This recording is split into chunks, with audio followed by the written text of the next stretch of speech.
MCC चाहिँदैन, MCC धोका हो, go back MCC, reject MCC, संयुक्त युवा आन्दोलन जिन्दाबाद। भारतसँग स्वरूप युद्ध लड्ने भनेर भन्ने प्रचण्ड आज सबैभन्दा ठुलो एउटा एमसीसी प्रोजेक्टलाई राष्ट्र बेच्नका निम्ति उहाँ कम तयार लम्सार पर्नुभयो। यतिसम्मको नौटङ्की र नाटक गर्नुभयो कि आफ्नै कार्यकर्तालाई सडकमा उतारेर टाउको फोर्न पनि लाउनुभयो र सदनमा बसेर आफै ताली बजाएर पास पनि गर्नुभयो। खबरदार यी भिजिल्यान्टीहरू जुन कि दिन र रात छुट्याउन नसक्ने, एक प्लेट सुकुटी र एउटा क्वार्टरको भरमा बिग्ने एकार आओस्, तिमीहरूको पनि त्यो मसान घाटमा भएको लासको चाङ जस्तै थुप्रिन तिमीहरूको पनि दिन नआओस्।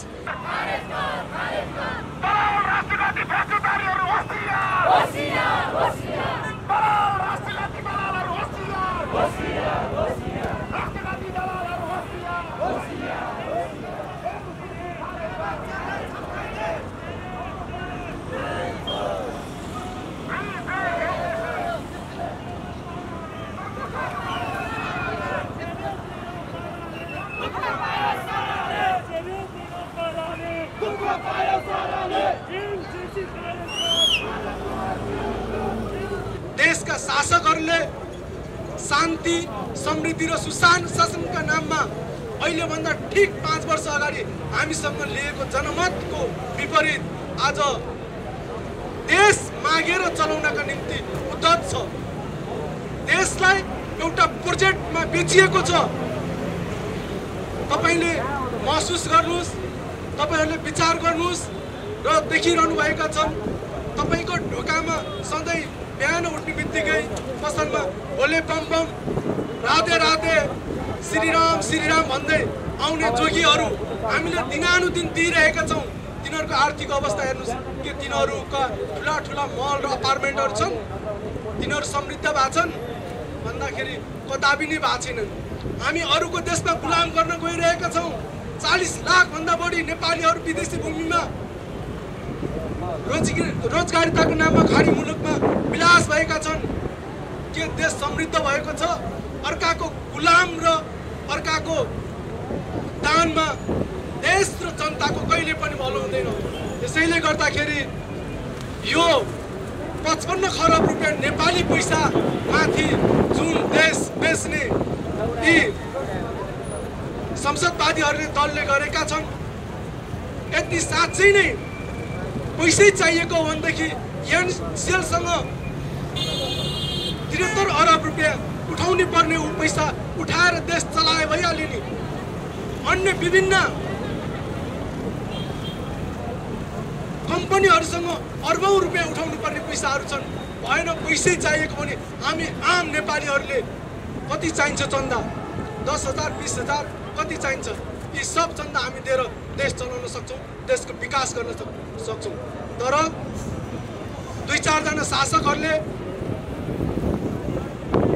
आफ्ना भाडाका सिपाहीहरूलाई बाटोमा तैनात गरेर नेपाली जनताको आवाजलाई जुन कुण्ठित गरेर यो एमसीसी जुन सम्झौता गरेको छ, अवश्य नै यो नेपाली जनतालाई यी शासकहरूले, यी संसदवादी दलहरूले फेरि युद्धको निम्तो हामी क्रान्तिकारी युवाहरूलाई पत्र पठाएको छ। अवश्य नै तपाईको पत्रलाई हामीले स्वीकार गरेका छौँ। बिना वर्दीमा हामी हात हतियार नलिकन मुठ्ठीभरमा तपाईको वर्दीवाला, तपाईका तलुवा चाट्ने सिपाहीसँग हामी लड्न तयार छौँ। आउनुस्, पठाउनुस्। सक्नुहुन्छ? अवश्य नै सक्नुहुन्न, किनकि नेपाली जनताको तागतमा तपाईहरुको केही लाग्दैन। एक दिन हेरिबस्नुस्, जसै गरेर अफगानिस्तानबाट त्यहाँको शासकहरू, राष्ट्रपतिहरू, सेनापतिहरू भाग्नुभयो, त्यसै गरेर तपाईहरुको पनि त्यो दिन आउनेछ। यो देश क्रान्तिकारीहरूको मुठ्ठीको हातमा केही क्षणिक वर्षमा हुनेछ। यी तपाईहरुले जति पनि भ्रष्टाचार गरेर, जति पनि विदेशीहरूसँग भत्ता लिएर स्विस ब्याङ्कमा राखेका ती धनहरू बाहेक नेपालमा रहेका सम्पूर्ण धन यो तपाईँ हाम्रो नेपाली जनताको हो। यो म तपाईँहरूको यहाँ उपस्थित युवा साथीहरूलाई म यही मञ्चबाट कठोर र दृढका साथ हामीले आफ्नो अधिकारका निम्ति, हामीले आफ्नो स्वाधीनताको निम्ति, हामीले आफ्नो सम्मानजनक बाँच्न पाउने अधिकारको निम्ति, हाम्रो रोजी र रोटीको निम्ति र हाम्रो शिक्षा र स्वास्थ्यको निम्ति जुन हामी माथि खेलबाड गरिएको छ यसको अन्त्यको निम्ति अब फेरि हामीले हाम्रो आउँदो पुस्ताको निम्ति भए पनि हामीले लड्नुपर्छ। कि तपाईँ हाम्रो पुस्ताको, तपाईँ हाम्रो सन्ततिको निम्ति विदेशमा गुलाम गर्न, विदेशीको भाँडा मात्न जाने होइन कि यहाँबाट सङ्घर्ष गरेर यी प्राकृतिक स्रोत र साधनहरू हामीले विदेशीको होइन विदेशबाट हाम्रै कब्जामा ल्याएर हामीले त्यो गर्न सक्छौँ। कमरेडहरू हामीले यही भनेर हामीले यसकै निम्ति 2052 सालमा त्यत्तिकै जनयुद्धमा सामेल भएका होइनौँ, हामीले त्यत्तिकै हतियार उठाएका होइनौँ। हामीले नेपालको स्वाधीनताको निम्ति, नेपालको आत्मरक्षाको निम्ति हामीले उठाएका हौँ। हामीलाई हिजो नेपालको स्वाधीनताको निम्ति भनेर नेपालसँग इन्डियासँग असमान सन्धिहरू खारेज गर्नुपर्छ भनेर हिजो हामीलाई यहाँको शासक वर्गहरूसँग हतियार उठाएर लड्ने र भारतसँग स्वरूप युद्ध लड्ने भनेर भन्ने प्रचण्ड आज सबैभन्दा ठुलो एउटा एमसिसी प्रोजेक्टलाई राष्ट्र बेच्नका निम्ति उहाँ कम तयार लम्सार पर्नुभयो। यतिसम्मको नौटङ्की र नाटक गर्नुभयो कि आफ्नै कार्यकर्तालाई सडकमा उतारेर टाउको फोर्न पनि लाउनु भयो र सदनमा बसेर आफै ताली बजाएर पास पनि गर्नुभयो। खबरदार यी भिजिल्यान्टीहरू जुन कि दिन र रात छुट्याउन नसक्ने, एक प्लेट सुकुटी र एउटा क्वार्टरको भरमा बिग्ने हेक्कार होस्, तिमीहरूको पनि त्यो मसान घाटमा भएको लासको चाङ जस्तै थुप्रिन तिमीहरूको पनि दिन नआओस्। त्यसैले क्रान्तिकारी युवा साथीहरूलाई कसैले छुने, धरपट गर्ने र दमन गर्ने कसैले कोसिस गर्छ भने अबदेखि आन्दोलनमा त्यसो गर्छ भनेदेखि युवा साथीहरूले अहिले साङ्केतिक रूपमा जुन हतियारहरू लिएर आज सडकमा उत्रिनु हो, साँच्चै नै हामीसँग भएको घोडा र भाला लिएर उत्रिनु नपरोस्। यो कुरो हेक्का भए मैले यही मञ्चबाट पल्लो टारलाई यहाँबाट खबरदारी गर्दै आदरणीय मित्रहरू, हामी निश्चित रूपमा यहाँ आज उपस्थित भएका छौँ। सायद आजको दिनमा शनिबार दिन परेछ र बजार व्यापार व्यवसाय बन्द भएर हामी यहाँ रङ्गमञ्च र रमाइलो गर्नका निम्ति, नृत्य प्रस्तुत गरेर त्यसमा मनोरञ्जन गर्नका निम्ति र हाम्रो दिनचर्या बिताउनका निम्ति हामी अवश्य नै यहाँ उपस्थित भएका छैनौँ। आज यो युवाको भिडले के देखाउँछ भनेदेखि देशमा सङ्कट गहिरिँदो अवस्थामा छ। यो गहिरिँदो सङ्कटलाई समाधान गर्नका निम्ति युवाहरूले विकल्पहरू अगाडि सारिरहेका छन्। यी विकल्पहरूको बावजुद हाम्रा संसदवादी दलहरूले भर्खरै मात्र अगाडि सारेका र सदनमा पास गरेका एमसिसीको विरुद्धमा लड्नका निम्ति अवश्य नै यो हाम्रो लाल दस्ता यहाँ उपस्थित भएको हुनुपर्छ। हो पनि आम जनसमुदायहरूलाई म के अपिल गर्छु भनेदेखि म नेपालभन्दा थोरै हाम्रो दक्षिण एसियामा जान चाहन्छु। हामी अफगानिस्तानको केही महिना मात्र हामीले देख्यौँ। अफगानिस्तानको घटना तत्कालीन सरकारलाई प्रकाशित गरेर मात्र नभइकन त्यहाँ अमेरिकन साम्राज्यवादलाई पनि हटाएर, त्यसका सेनाहरूलाई हटाएर त्यहाँ रहेका अरबौं सम्पत्तिहरू, बख्तर बन्दकहरू, लडाकु विमानहरू तालिबानले जफत गरेर आज त्यहाँ आफ्नो सत्ता चलाएका छन्। अर्को युक्रेनको घटना हेर्नुहोस्, अमेरिकाको उक्साउटमा लागेर अहिलेको हालको त्यहाँको राष्ट्रपतिले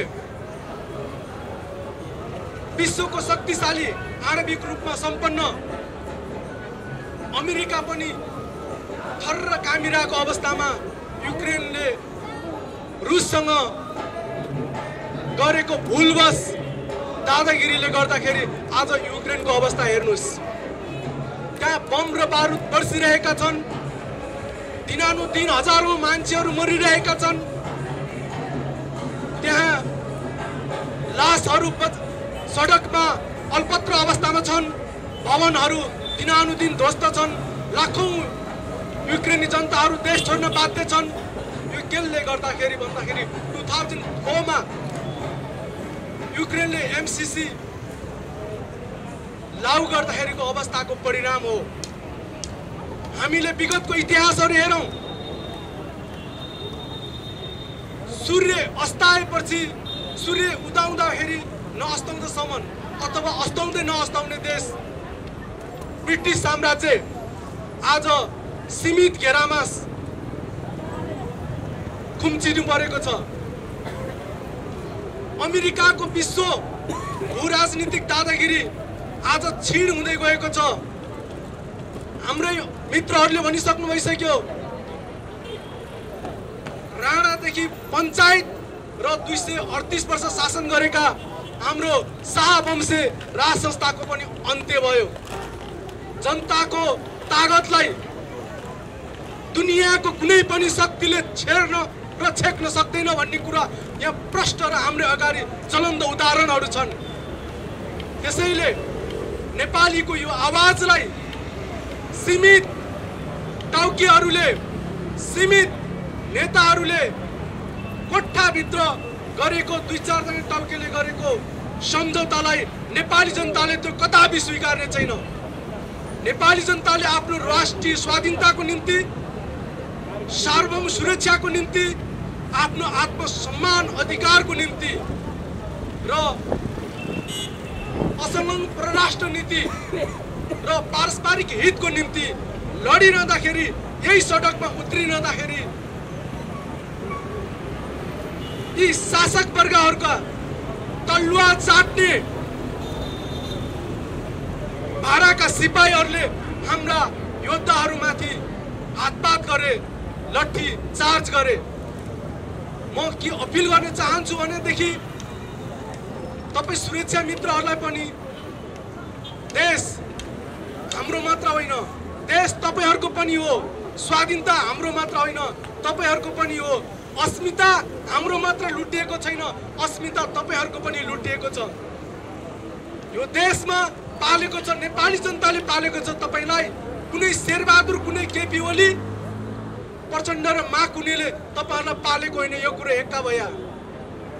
आदरणीय जनसमुदाय मित्रहरू, हामीले एमसीसी को विरुद्धमा मात्र नभइकन अहिलेको समस्या भनेको यो ज्वलन्त रूपमा देखिएको बेरोजगारको समस्या हो। देश बेरोजगारको कारणले गर्दाखेरि दिनानुदिन आर्थिक रूपमा घाटामा गइरहेको छ। यहाँबाट लाखौं युवाहरू बितिसकेका छन्। आज नेपाल गुलामको देश, आज माग्नेको देश भनेर चिनिएको छ। लाखौं युवाहरू आज बितिसकेका छन्, दिनानुदिन 1200-1500 को दरले बितिसकेका छन् र 12-15 जना बाक्समा प्याक भएर हाम्रो एयरपोर्टमा नेपालमा भित्रिरहेका छन्। हजारौं युवाहरू भनेको जस्तो रोजगारी त नपाएर विदेशमै विचलित भएका छन्। तर म मेरो आफ्नो भनाइहरू यहाँ अन्त्य गर्छु। हस्त, अभिवादन।